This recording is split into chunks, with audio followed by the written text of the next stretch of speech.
Richard, you're so tall. You haven't seen me with my high heels yet, though. No, let's not talk about zesty stuff on October Red. I know you like to wear skirts and that. You just got high heels. What you saying? It's good.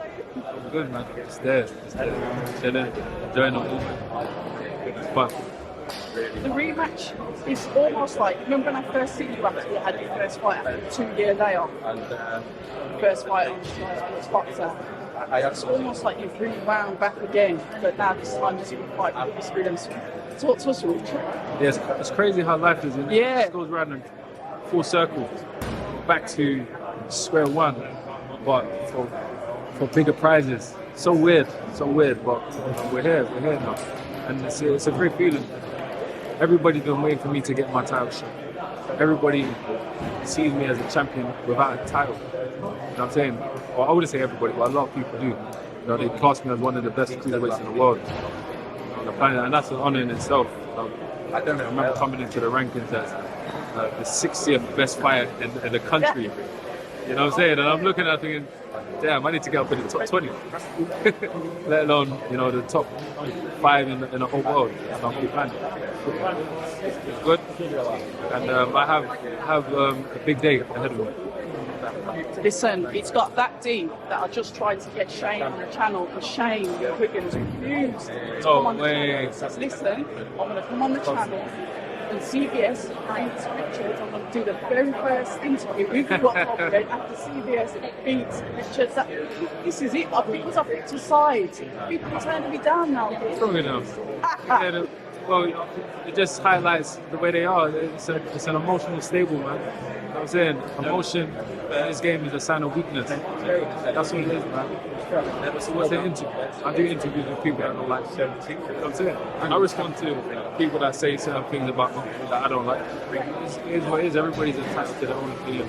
Anybody can support whoever they want to support. As long as you don't that's a character for me. You talk about it being emotional stable. Obviously, like I said, you fought Chris before.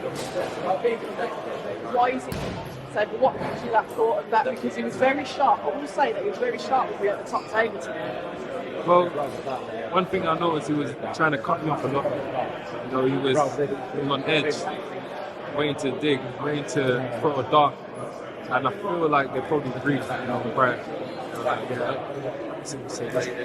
Chris, I'm sure Chris can't hear you say this when you get a chance and all that, but the truth is, sometimes it's better to be yourself, be natural. He's not like that. Christopher is a decent fighter, but he actually is not like that. He's not into the smoke talk and this guy. Bro, be yourself, bro.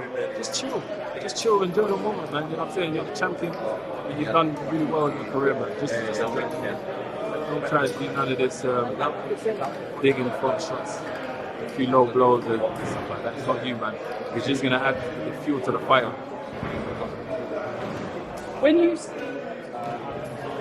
one thing I did like was when you two were stood across, I think I can't remember where it was, maybe it's like the old pictures all drifting after you had that face off. When you had that face off, it was like, okay, it's on now you know the location, you know the date. When you look at him, you look at the just like you did today, what are you seeing in his eyes? Delusion, I see more delusion, the way he talks, the way he answers his questions.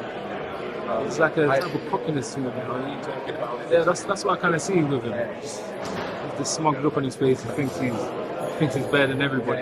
That's what I see when I see him. But in my head, I laugh. You're going to see, when it comes to fight night, you're going to see who I am and what you're up against. And I think he knows. I think their team knows. So for this camp, they're definitely telling Bill Chris, you have to be on point. And not to just win, but to protect yourself. Because I will hurt him 100%. And that's the most dangerous thing. I remember when I was not training the other day. And I thought, the thing that we're doing is dangerous. Even if you're on boxing at a certain level, you can't be fighting certain people at a certain level. Trust me, you're going to get yourself damaged. Honestly, it's bad for your health, and I feel like you're going to see type of nobody's ever seen. confidence like a weapon, lethal weapon. You know what I'm saying? Dangerous. And at any moment in the fight, how good will be lost. Do you think he's going to go into the second half? Because speaking to Adam Rock, he was saying that he reckons there's going to be a lot of blood. But he says he does think he's going to get to the second half. We know that he's taken the whole into it. We know that he's just won it. The Rock's picked him up again.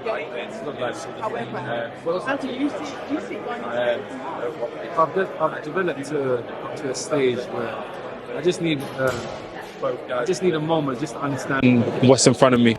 You know, to get the timing, reactions, and then that's it. I look for the opportunities, and I feel like understanding myself now as a fighter, it's up to me.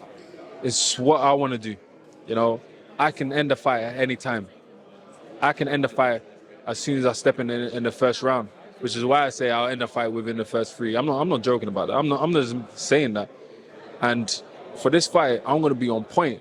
You know what I'm saying? This is one of them fights like I'm sharp, active, explosive. You know what I'm saying? I'm going to be on point. So when I do see opportunity, that's it. It's just, it will take a second. It will take a second and the fight is done. I feel like it's all dependent on, you know, the fighter, because it's the fighter, it's your opponent that makes the mistakes that would secure the victory, you know. That's why they say, you know, fighters are already defeated before they even come to the fight. You know, they're the ones that essentially present the opportunities for you to win. And he's going to give me them opportunities 100%. You're only as good as your last fight. And what we've seen in his last fight is terrible. You know, it's terrible. And we're going to see if he comes into the fight performing like that, progressive. It's big trouble for CBS. Would you say that the two of you have improved dramatically? Because we talk about styles make fights. You know, he's tough. He's got that heart. We know that you pack that power. When we look at development over the years, would you say that I know you talk about levels, and obviously you're going to believe, you're going to know that you're the better fighter than him. But when we talk about like levels of opponents, has he improved as much as you have?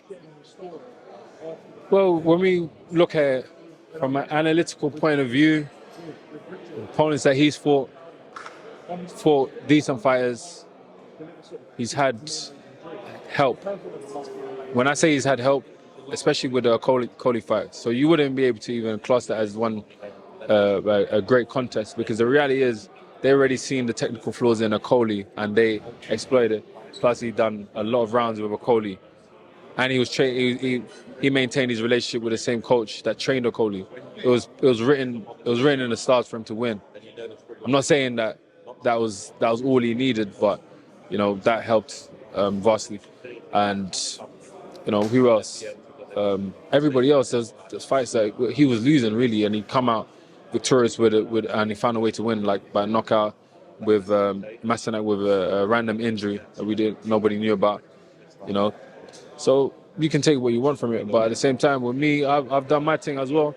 I jumped in the ring with Glovacki, former two-time world champion, disposed of him, you know, quickly. You know, it looked like, in fact, people don't talk about it because it looked so one-sided that it just made him look like a journeyman. That's the truth. So the reality is, people want to see you in like back and forth fights, and that's when they make their proper judgment. But where I've been dispatching of them, knocking them out, people are going to say, we don't know, we're not too sure about it. But just remember, it takes skill to be able to deal with people like that. You know, real fighters, you know, fighters that actually have credible CVs, champions and stuff like that. I've done what he's done. Why should people tune in to your fight? In fact, never mind tuning in, why should people buy a ticket and come to your show, your first stadium show at Selhurst Park on June the 15th? Why should we dip our money in our pockets and come and watch you fight for this world champion? This is your stage to sell this fight. You got to sell out a stadium. This is big time. Well, I think it's plain and simple. You're getting a domestic world title clash in a point where boxing, a lot of the big fights are taking place overseas. So it's hard to be a part of a historic moment in history right now, and you have a chance to witness greatness you know, and see us fight and give our all for you, the fans, you know, for your entertainment, you know what I'm saying? So that's a great thing. You got some good fighters on the card. You got Ben Whittaker in a very interesting clash. You got Isaac Chamberlain with Cheslak. That's a big fight. A lot of people don't understand that fight, but to give people context, Cheslak, he's been campaigning at the elite level for a while. Very strong, hungry, and he's still winning within the distance, getting the knockouts, very tough, and he lives a life. He's been fighting regularly for a long time, headlining in Poland, and he wants to get his hand on this title as well. He's pretty much mandatory, you know, to I think this title, another title, I'm not too sure. But yeah, everybody's got their eye on him as well. He's on it. He's trying to make a legacy for himself, just like we. And yeah, so it's going to be a great night. Plus, I'm looking to get some good artists as well. So you might be blessed with a few performances as well from your favorite artists. So for your money, you're getting a lot for your money, you know, to be honest. Just take some back. We like it. Listen, the fans have kind of like critiqued you a little bit because it's at Selhurst Park, and people are saying, hold on a minute, he's a Millwall fan. Some of the fans have even gone that far to put up pictures with you standing in front of Millwall. Listen, I don't do football. Yeah. Are you allowed to change sides in football? And if so, why did you move from Millwall to Crystal Palace? Well, just to clarify, I was never ever a Millwall fan. Never. Pardon? Never. Just because a man puts on a t-shirt doesn't mean he's a fan. You know what I'm saying? It's just something happened on that day. I went, just to summarize it, went to follow my coach, who are Millwall fans, pretty much most of them, to the Millwall ground. He went to buy a t-shirt. I think we were coming back from a fight, and he wanted to get a Millwall top.